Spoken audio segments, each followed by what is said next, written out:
to the Make a Mental Note podcast, where mental health professionals share information and perspectives that illuminate, educate, and is worthy of a mental note.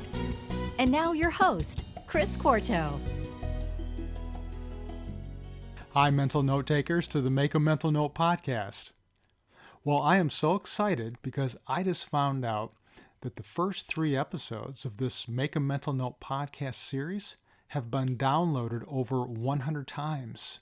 And that's real confirmation to me that people who listen to this podcast series, you, really find the content to be of value, to be of interest, and hopefully beneficial. You know, there are a lot of people who listen to this, the lay people, students in the mental health professions, and also mental health professionals themselves. They all listen to this because of the valuable content. So thank you for listening, and let your friends know about this too. I think that they would find this podcast series to be of great interest. Well, today's mental health tip, and we always do that on the Make a Mental Health podcast, is to quiet your mind. You know, if you think about it, from the time that we get up in the morning until we go to bed at night, we are processing so much information, whether it's responding to emails, talking to people, engaged in work activities or school, whatever the case may be. There's a lot of stuff that goes through our mind throughout the course of the day. And oftentimes we don't take enough time just to quiet our minds. And the reason that I'm recommending this to you is because of what the research shows. Research clearly demonstrates that quieting our minds is a great stress reliever if done on a consistent basis. And also, it enhances mental health. Some people think about quieting the mind as meditation, as engaging in that kind of an activity. Some people do this in the form of prayer.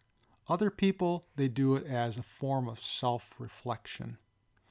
Whatever it is that you find to be personally meaningful, a personally meaningful way to quiet your mind, do that because of the clear benefits to mental health. So that's my mental health tip for today. Well, our guest today is Jeff Morgan. He's a licensed marriage and family therapist in Brentwood, Tennessee, who specializes in addictions. And he's going to talk about different types of addictions on the podcast, and I think you'll really find this to be fascinating. You may know people who have struggled with addictions, and Jeff talks about addictions and his approach of helping people with these. So with no further ado, here's Jeff. Welcome again, everybody, to the Make a Mental Note podcast. And I'm joined today by Jeff Morgan, who is a licensed marriage and family therapist in Brentwood, Tennessee. And welcome to the podcast, Jeff. Thanks, Chris. Well, I want to start this podcast off by just having you tell the audience a little bit about yourself and what you do for a living. Sure. Well, as you said, I'm a licensed marriage and family therapist here in Tennessee, and I'm a certified sex addiction therapist and a certified multiple addiction therapist, and those are some specialized trainings I've received. Previously, I worked here in the greater Nashville area with the Addictive Counseling Agency, where I did my practicum out of graduate school, but I've had a private practice in the Brentwood area for about the last 7 years. Okay. So the addictions, I guess the addictions field, when you say addictions, multiple addictions, say a little bit more about that. What are we talking about here? Well, sure. Being a therapist, just in terms of the way I've decided to kind of get in this and work with people with addictions, this is really my third career focus. Previously I worked in the music industry, and then I did media production for a nonprofit.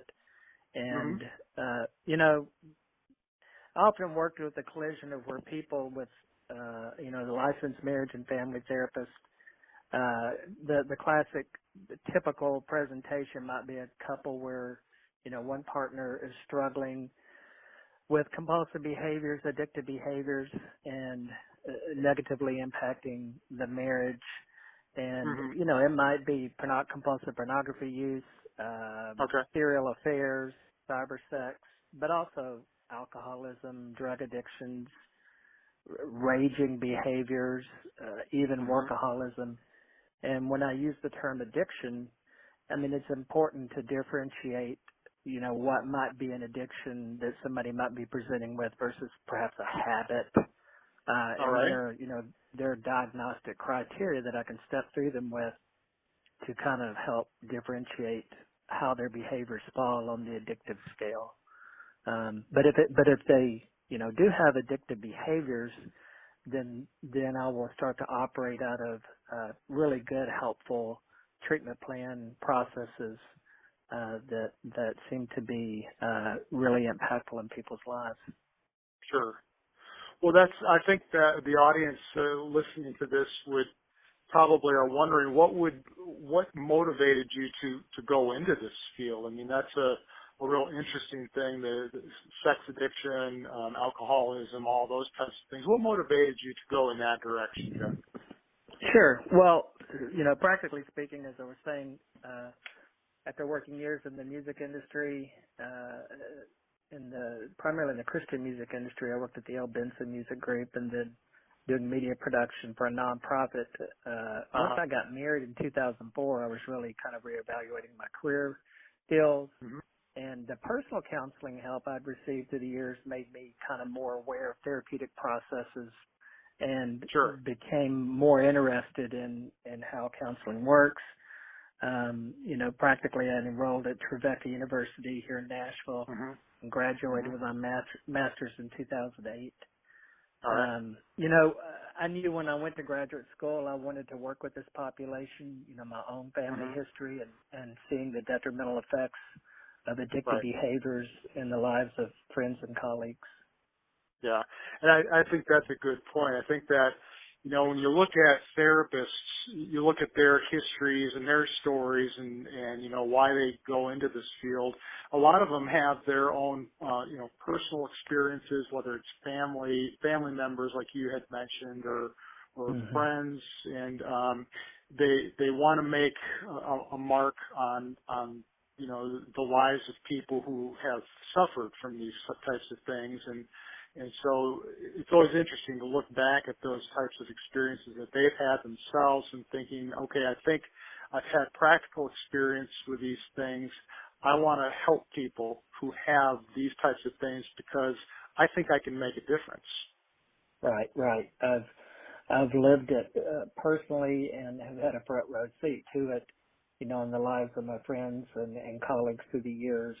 Well, okay. So a lot of times people have these, addictions, whether we're talking about sex addiction, alcoholism, whatnot. And the thing that I wonder about is if they seem to have, if there's a common theme or story that seems to underlie their problems. I mean, what's your take on that? Right. It gets back a little bit to what I was saying earlier about just trying to understand what is an addictive behavior. There's 3 or 4 or 5 main criteria that jump right out when we look at any kind of Mm-hmm. behaviors and trying to ascertain if they're addictive or not.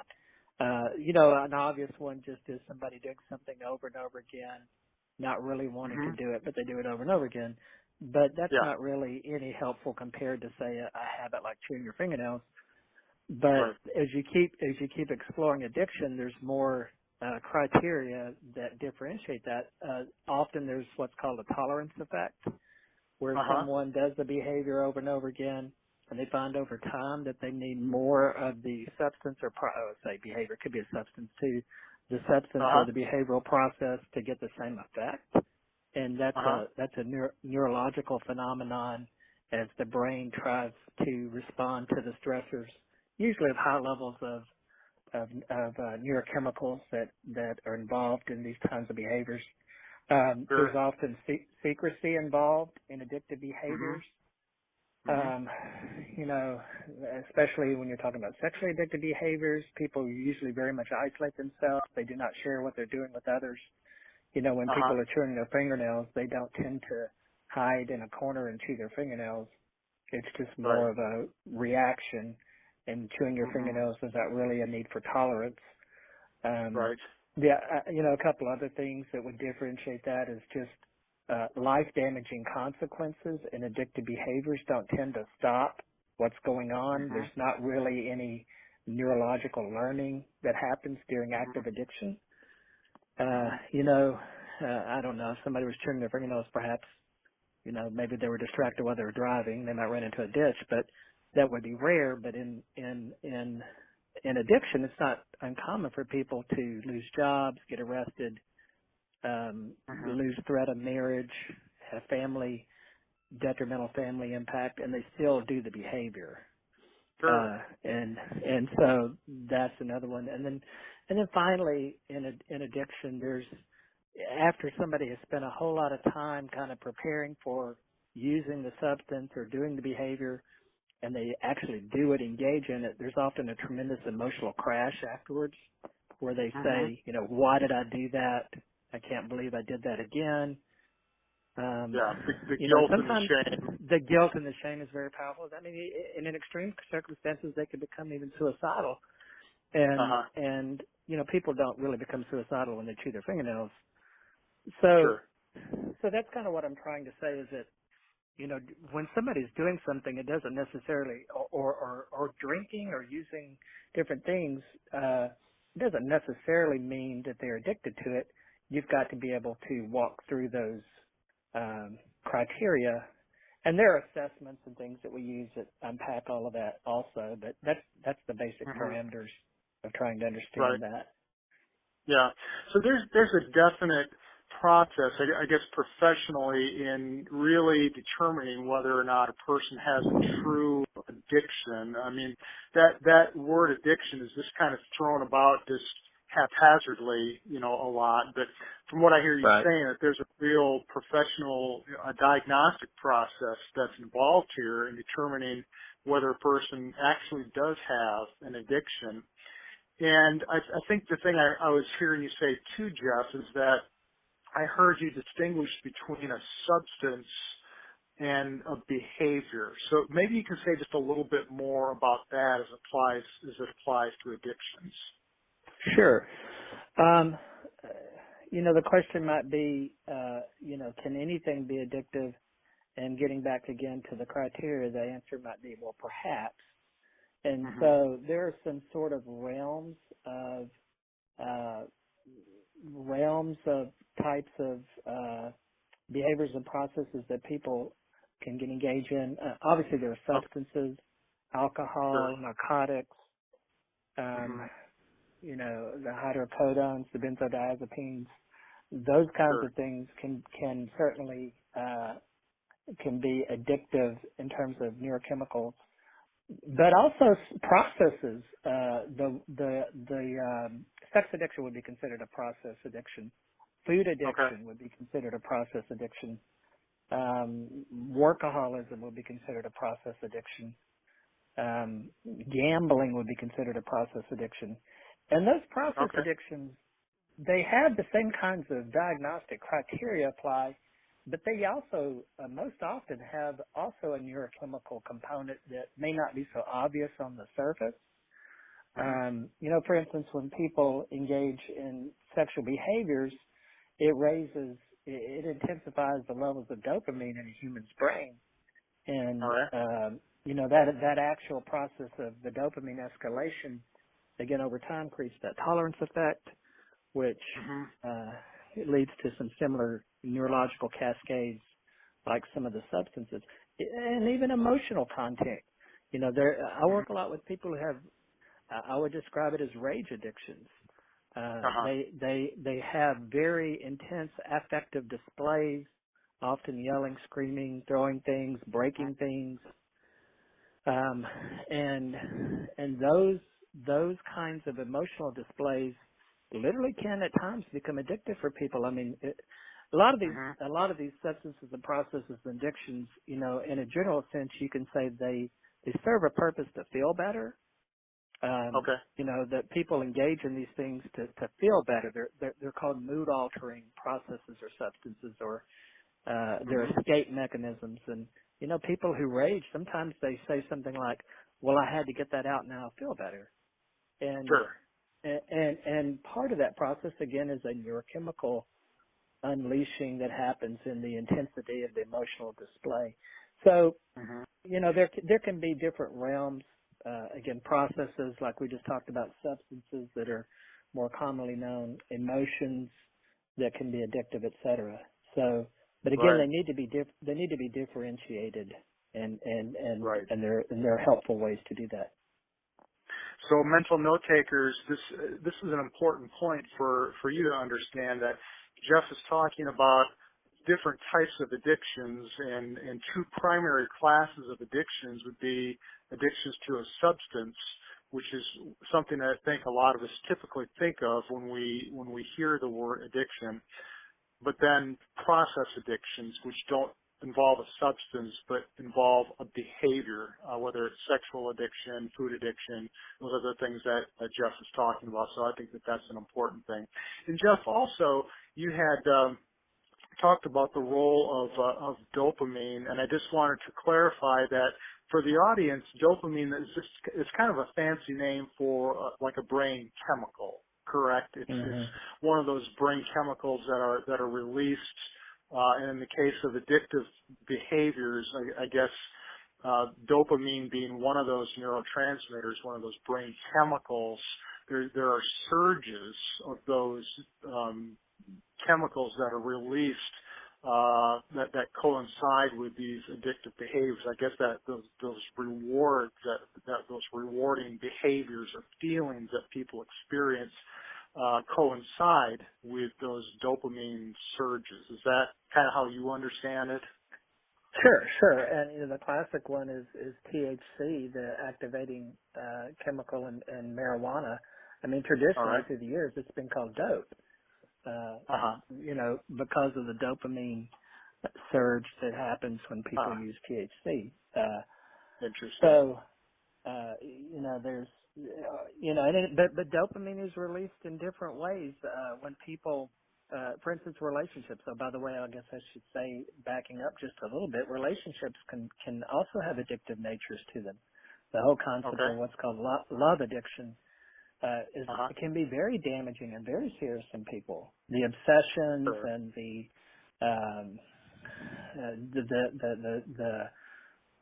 tragedies that they can have in their lives, stalking, some of those kinds of things also fall in addictive criteria. But even when two people, perhaps, two people meet for the first time and they sort of have this real interest in each other, and we would call it falling in love.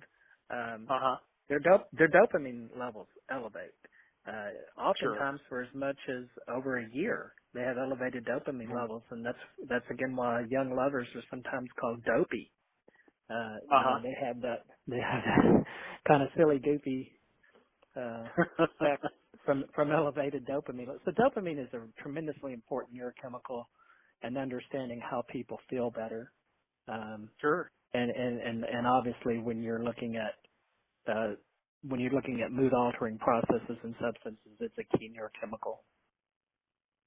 Well, it's an interesting phenomenon because you wonder, how is it that people develop an addiction? Because, you could have two people, take alcohol as an example, two people who consume alcohol. One never really seems to have an issue with that. They can stop at a drink or a drink or two. Person B is just, they can't. They don't have that ability to stop, and they keep going on and seem to need more and more of that. What is it that do you think starts this whole pattern, this whole addictive pattern, and from the point where it's not really a big issue at first, but it evolves into a huge problem for people? What is it that starts this whole process up? Why do people get addicted, I guess, is what I'm asking. Sure. I think, I'm a marriage and family therapist, and one of the things we're especially trained on is family systems, understanding sort of the generational flow of dysfunction in relationships and families through the years. And when you study something like that, you're really paying attention to attachment, which is how All human right. beings feel safe, feel cared for, how they, Mhm. the thought in attachment, which people may have heard of attachment theory, et cetera, is that human beings have a pretty good idea of how the world works in terms Mhm. of how safe they're going to feel, how responsive people are going to be to them, how much their needs are going to be taken care of, how free they're going to be to explore, or the opposite, how unsafe the world would be or dangerous, how much they've got to keep their heads down, how much they've got to hide, et cetera, et cetera. Human beings have a very good idea of that map by about the age of 3 or 4. All right. And that's the concept of attachment, is that fundamental installing of the code of safety or danger happens Mhm. in a person's life in those earliest years, the years, the infants and the ones and the twos, Sure. perhaps the threes. And, so for people who might have had especially very early attachment injuries, perhaps they were a very young child in a family where a parent was a rager, Mhm. being abusive to the mom. Um, there's a multiplicity of things that can happen to instill fear and those kinds of things in young children. That Right. they don't have a sense of what's called becoming securely attached.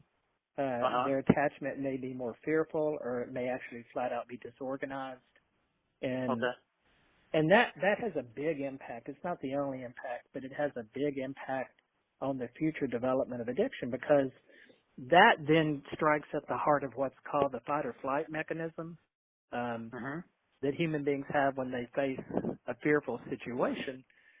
When a human being is face to face with a very fearful thing, you're out walking in the woods and you round a corner and in the trail 5 feet in front of you is a big rattlesnake. Well, you're going to Oh, right. jump. Right. Uh Something's huh. going to happen in your brain, and your brain is going to basically, your cognitive functions for a second go offline, and you either are going to run or pull out a pistol. Uh huh.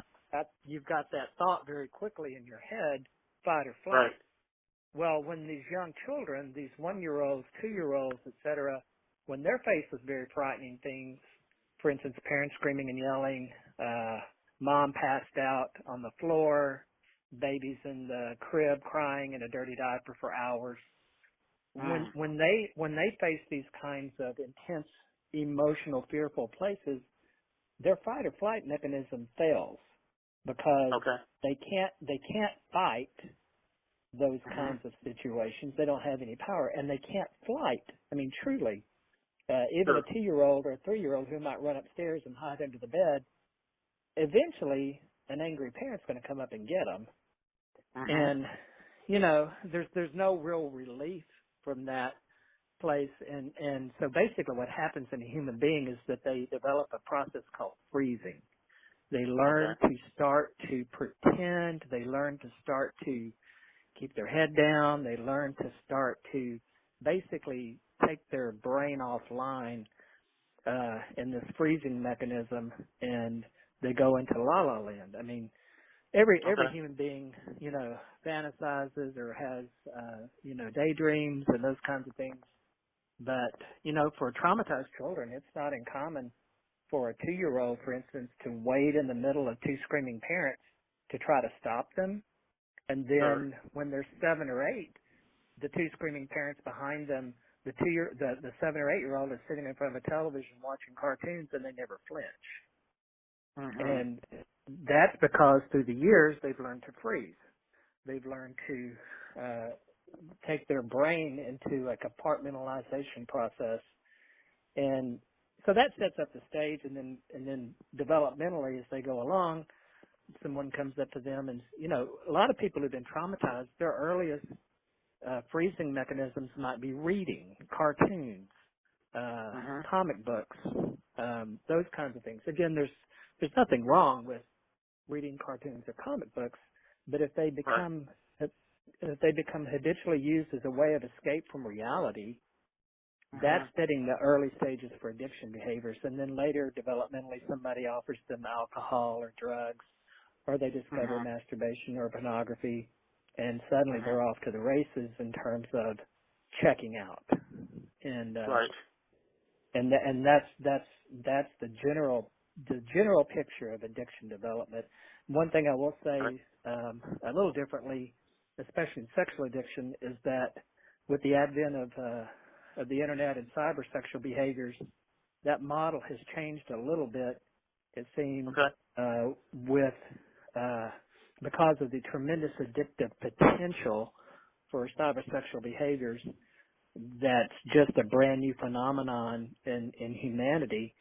It is possible, it seems more and more, for people to develop addiction, especially to pornography or cybersex, that may not have traditionally fit that mold of an early traumatic attachment injury. Sure, and it's so readily available. I mean, but yeah. what I hear you saying, I just to kind of summarize, a lot of these things, and this, we talked about this with other therapists who have been on the Make a Mental Note podcast as well, that a lot of these behaviors seem to stem from childhood, from things that happened way back, even before the person was really not conscious, but before they really understood what was going on. I mean, as an infant, you're just kind of responding to things, and really, it really sets the stage for what happens later on in life. And this freezing thing that you were talking about, I was just trying to think about it in my head. What is that equivalent to? It's kind of, I think about it as kind of blocking things out, just kind of not necessarily distracting, but just kind of blocking things out, maybe pretending it's not happening, or just to kind of zone out, just kind of distance yourself from the negative things that are happening, perhaps as a coping mechanism. If nothing else is working, you zone out as a coping mechanism. Is that kind of how you understand that? Absolutely. That's the thought, is that when the fight or flight mechanism fails, it becomes sort of the last result for for humans, and animals will do this too. But it's the last resort to kind of neurologically protect yourself, to kind of sort of to take your brain offline. But those, one other thing I will say about, you mentioned this about being out of the awareness of people, where a lot of these very earliest behaviors, and most people do not remember very much of anything before the age of 3. Maybe a few very fleeting memories. But in terms of attachment development and the attachment maps of security and safety or fearful, etc., that develop, it usually takes hundreds and hundreds of interactions to develop that map, for that very young child. And they do not the problem with that is, again, before the age of 3 or so, you don't remember those hundreds and hundreds of interactions. Yes. Especially with your left cognitive processing brain. Your prefrontal cortex, the part of your brain that has to do with your memory and rationalization and trying to make sense of it. When we're born, that part of our brain is sort of like a blank computer screen. We don't have verbal capabilities, etc. We don't have memory to aid us in that. But what we do have when we're born is our right brain activity, especially around our body and our emotions. And that part of our brain stores those early traumatic experiences, almost like, even down to the cellular level, it seems to be more and more, some of the research coming out, almost like when somebody studies trees and a tree is cut down, they can look at the tree rings and not only count how old the tree is, but somebody who understands this can look at a series of 3 or 4 or 5 rings, and they can notice how they're all squished together and say, during this period of years, the tree was under a lot of stress. Look at the rings on the other side; they're more spread out. That's where the tree grew more. But during these 3 or 4 years, maybe there was a drought, or maybe it was too wet. But whatever, the tree practically stopped growing, and it affected the tree at the cellular level. Well, these early attachment traumas also affect our bodies. Mm-hmm. And some of that sort of stress is literally bound up, and the right brain is much more aware of that later on in life. And part of the healing of addiction actually really is engaging the right brain to open that place back up so the left brain can properly assimilate it in somebody's life. To kind of understand what happened, or to find meaning in some of those things. And I think that, when you were talking about some of these early experiences, the attachment, that's really, once again, lays that foundation for what happens later on. And if people don't have that attachment, they weren't close to their parents for whatever reason, whether it was abuse, whether it was rage, whatever the case it was, if they didn't have those early attachments, then I think what I heard you say is that as they get older, they might resort to alcohol or other behaviors to serve a function, to serve a purpose. Perhaps what they didn't get early on through those early attachments, they may find with alcohol or other process addictions, but I guess that's the red herring, isn't it? That really isn't. Go ahead. Yeah, you're exactly right. And another way to think of addiction is a pathological relationship. Okay. And so what that means is that the addiction itself starts to take on characteristics of something very important in their lives, very special. The alcoholic, for instance, wakes up. A true alcoholic would wake up, on a Wednesday work day, but be immediately start thinking about what time can I start drinking today? Can I have a 3 martini lunch, or is it possible to knock off a couple of hours early from work? Which liquor store am I to go to tonight? I'm going to go to the one, on the east side of town. No, I went there last night. I don't want to, I'm drinking too much, so I'll go to the west side of town. All of the obsessions and all of the mental energy involved, it's almost like they have a girlfriend.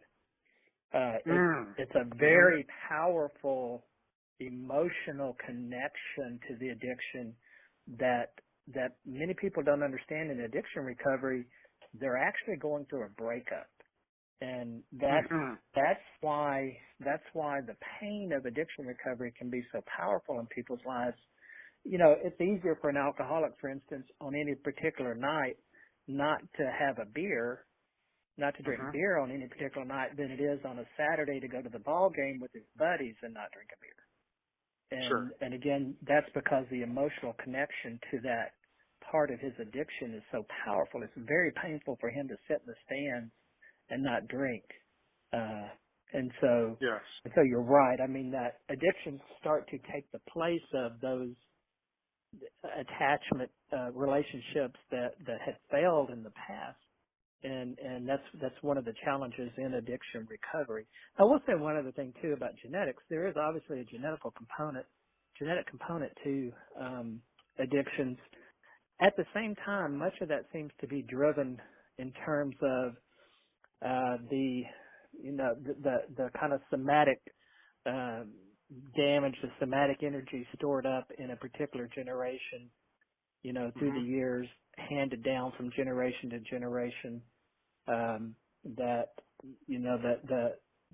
back to the tree rings and the impact on the tree rings. It's almost as if the trees would pass along that damage to the next generation because of the stressor that they had previously. And something that they may have inherited, or a genetic predisposition, sort of like that. That's right. And also, one good thing about addiction recovery too, and genetic component, is just because somebody is genetically predispositioned towards addiction, it's almost like stacking up wood and pouring gasoline on it. That wood can sit there with the gasoline on it and be perfectly fine as long as nobody walks by with a cigarette and throws it, or a match and throws it on the wood. And so the genetic predisposition doesn't necessarily mean the addiction will take place, but it certainly can stack the wood and soak it. And so that's another thing to think about, that the environment can turn on the the methylation, the activation of genes, deactivation Mhm. of genes has a lot to do with the environment that somebody also has experienced. This is an important point, mental note takers. This whole issue of genetic predisposition, if you had a parent perhaps who suffered from an addiction, alcoholism, drug addiction, whatever it was, doesn't necessarily mean that you will develop an addiction yourself. The genes are there, but it's not a given that this is going to happen. That certain elements have to be in place for an addiction to develop. So I just want all the audience to know, Jeff, that this is not something that they're plagued with. If they had a parent, that this isn't necessarily going to happen to them. That's right. That's right. There can be a lot of protective factors that can really help with that. You're absolutely right. So what do you do to help these people? I mean, you might have people who have suffered from an addiction for quite a while. They come in to see you for treatment. You know, tell the Make a Mental Note audience about perhaps a success story, somebody that you've worked with that had an addiction, that you worked with them and they seem to recover or get past this problem, and how did that all happen? Sure. Well, just kind of tracking from the beginning of your question there, just as clients come in to me, Mm-hmm. they're coming in often in a moment of crisis. They may, again, lost a job, had threats of divorce, legal consequences. They're sort of at the end of their internal resources. Yes. And, I want to do an initial assessment. I want to listen to their story. But I also want them to articulate their goals. And, Uh-huh. almost always, Chris, their goals are basic human goals of, stopping these behaviors, addictive behaviors, experiencing Mm-hmm. better relationships, having a more meaningful life. Mm-hmm. And I want to communicate to them that these addictive dissociative behaviors, and when I use the word dissociative, I'm meaning checking out the escapism behaviors, the compartmentalization that often occurs, that these addictive and dissociative behaviors or use of substances are really just symptoms of their Okay. deeper non-sexual intimacy struggles. And again, now All right. we're going back to the attachment map. Yes. And so what I want to do with this is I want to vision cast, basic human dignity and especially give them hope that others have gone through the healing path before Mm-hmm. them. Right. Thinking about success stories, one client, I guess that comes to mind was a man who sought counseling, a few years ago for his compulsive pornography use and his raging behaviors. And it Mm-hmm. was very destructive in his marriage. She was very angry at her wit's end. He was full of anxiety. He doubted his professional capabilities, kind of Mm. underperforming at some level. And we Mm-hmm. did several months of individual work, and eventually he completed what's called a full disclosure process with his spouse. All right. That's a very formal therapeutic process that's really, really most helpfully done with the help of a therapist in session. There are really specific rules and guidelines that can make a disclosure process so much more helpful to couples. And so he Mm-hmm. did that honorably. He began attending a 12-step program, which community support, and he increased his support system. And eventually he invited his family of origin, his parents, his siblings, and joined him Mm. for a weekend therapy retreat we did with them, where Wow. we dealt with the whole family's long-standing dysfunctions. He Mm-hmm. was able to clarify for himself boundaries with his family and boundaries for his spouse with his family. Uh-huh. And, Okay. it's been 2 years later now, and his spouse, they're doing couples work together. They're focusing on rebuilding their sexual intimacy, but especially their non-sexual intimacy, and really Mm-hmm. experiencing, reporting, great gains in their ability to trust each other, Mm-hmm. their ability to be able to work out conflict with each other, to feel like they're advocates for each other. Yeah. that they can dream and vision cast together. That's the kind of success that I'm really hopeful for when I work with clients. Yeah, that's fascinating because I think that one of the things I heard you say first, and I think this is so important, is to give the client hope. Because Yes. they've oftentimes been struggling with this for so long. They may have seen counselors before you, Jeff, and not have had Right. success. Or maybe they've been involved in 12-step programs and it went well for a while, but then they kind of reverted back to their old behaviors. And so I think that is so crucial to give them hope that this can end up positively, that you can deal with this in a positive way. And I think also the whole thing about the whole family dynamics, about the family of origin figuring into the equation here. That I think for a lot of clients that's true. That if you look at the genesis of the problem, whether it's attachment or whether it's the dysfunctional family dynamics that went on earlier in their lives, that all of those things can really figure into the addictive behavior, the addictive behavior, once again, serving some sort of function for them. But it's really fascinating that people can go in and see you having these problems and deal with them so successfully. But I'm sure that there's some clients, too, that tend to be very challenging.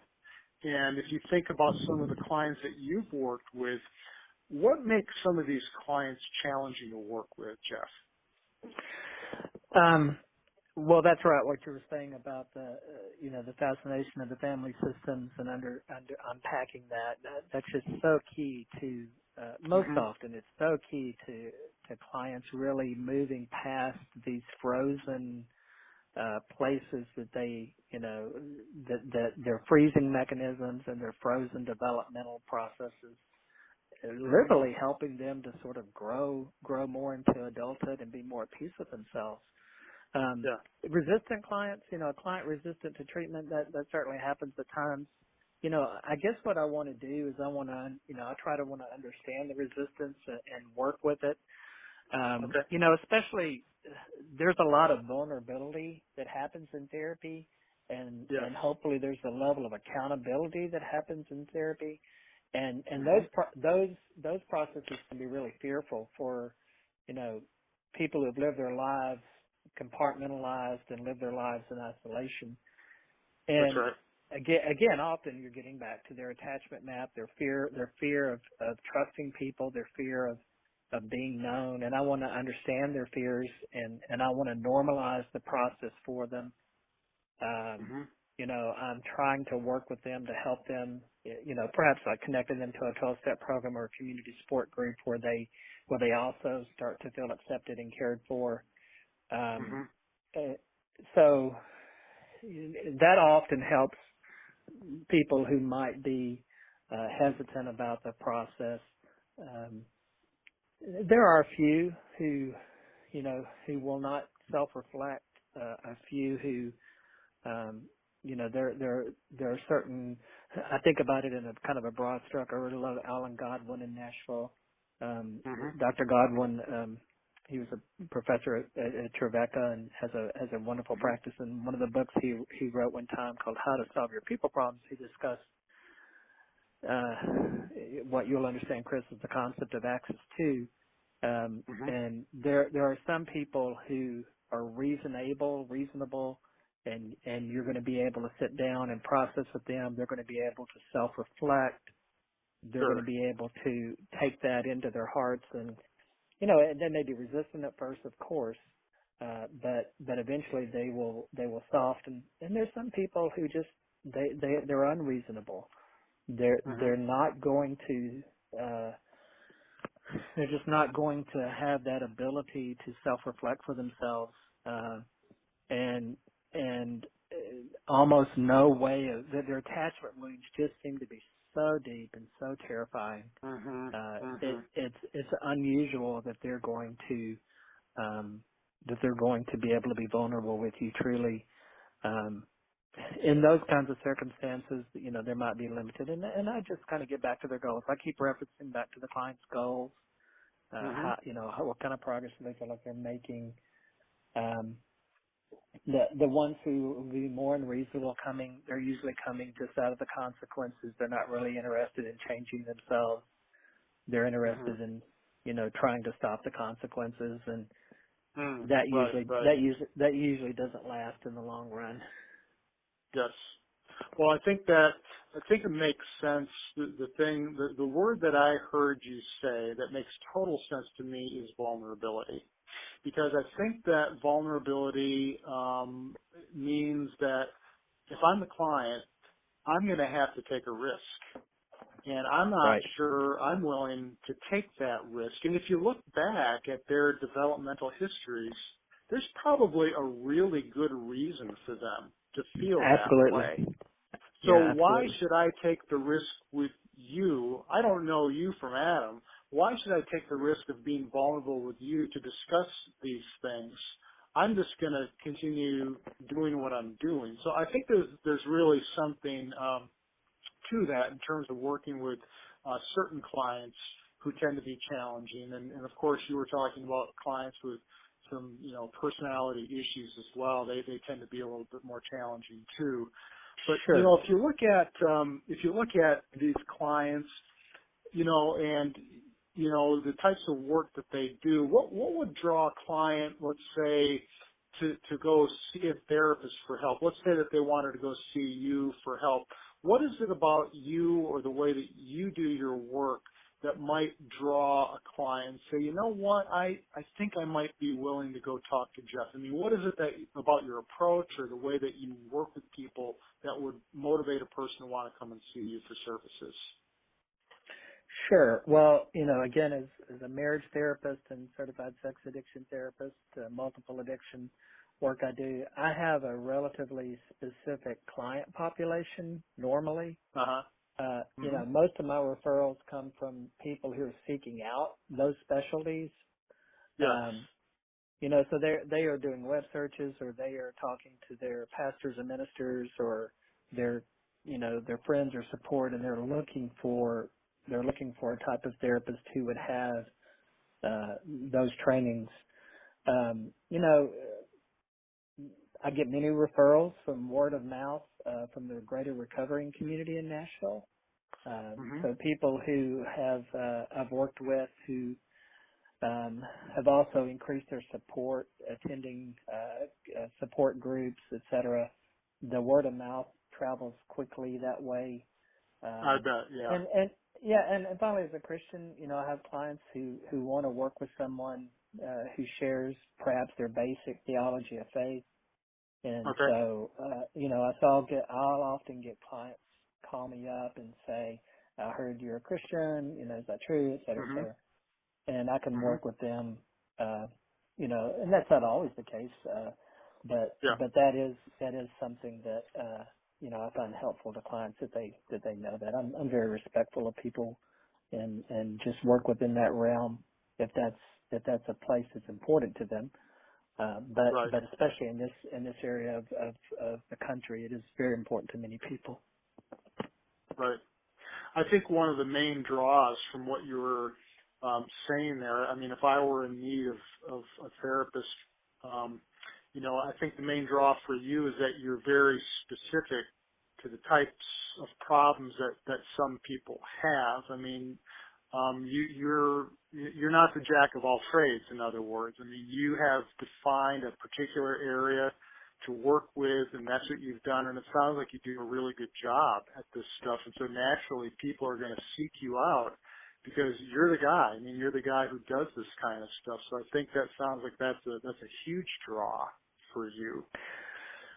Yeah, it certainly has helped, establish my practice, and I've received some wonderful training, the certified sex addiction training through the ITAP group, the International Institute of Trauma and Addiction Professionals, was just Uh-huh. superb. It was some of the best training I received, considering Mm. graduate school, et cetera, that I did. And so Yes. those are really helpful to me, and again, just being very targeted in the types of clients I wanted to work with, my own personal experiences and family history and experiences of Hmm. friends. That Yeah. brings I hope some level of authenticity and authority to the clients I work with. Yeah, authenticity and credibility too. I mean, I Yeah, think both yeah, of those yeah, things really. Well, yeah. you talked about a lot of things today, and this last part of the interview, we refer to this as the make a mental note, and it's something that you want the audience to make a mental note of, something important, something that you kind of like the takeaway of all the important things. What do you want the audience to know about addiction or about getting help for that, or what's the takeaway from everything that you've talked about today that you want the audience to know? Yeah, I would think that the main thing I would love to communicate is if somebody's out there hurting and they feel shame or they feel fear, lonely, if they're experiencing consequences in their lives, if they're kind of that sick and tired of being sick and tired Mm-hmm. concept that people sort of, I just really want them to know that there is a lot of great healing and hope. Professionally, there are very good treatment plans that can help people, and that the biggest, most courageous thing people can do is pick up the phone and call and ask for help.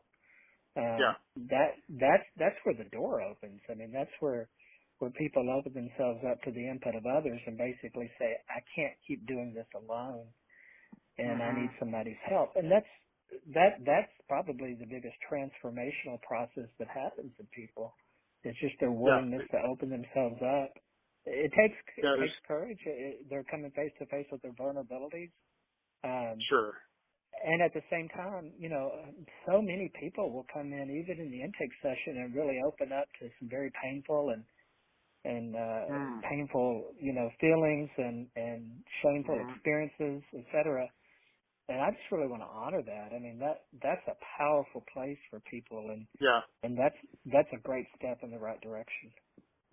Yeah. That's an interesting word you used in an episode of the Make a Mental Note podcast. We had talked to another therapist, Brenda Quinn, about this very same thing, the whole issue of feeling honored, that a client would come in to talk to you to share these things, these very intimate details, experiences from their life, that they would share that with you as a therapist, somebody that they don't know, but that they're putting that trust into you, and even with some of these really bad experiences that they may have had, that is quite an honor, isn't it? It's a privilege to be a therapist. Absolutely, and again, in my faith background, I sometimes feel like I've got a front row seat to the work of God in people's lives, and Ah, and I'm just I am so often amazed and moved by how courageous people can be, yeah. their willingness to take on very difficult situations, to make amends for the harm and damage they've done, to change their whole schedule around in their lives, to perhaps attend step meetings, Hmm. to do systematic reflection like step work or work we do in Yeah. therapy, to work with other people, perhaps in a group therapy situation where they're learning from each other. I mean, these are big change processes, and Right. they're very powerful. Yeah. Well, Jeff, if a person is listening to this, or maybe they have a friend or a family member who's in need of your type of help, how can they get a hold of you to set up an appointment? Sure. They can always go to my website. If they go to www.jeffmorgantherapist.com, that's All just right. all rolled together, jeffmorgantherapist.com. Okay. There's a lot of information there, my contact information. Uh, Everything is available there at the website, and they can, certainly give me a call. That's great.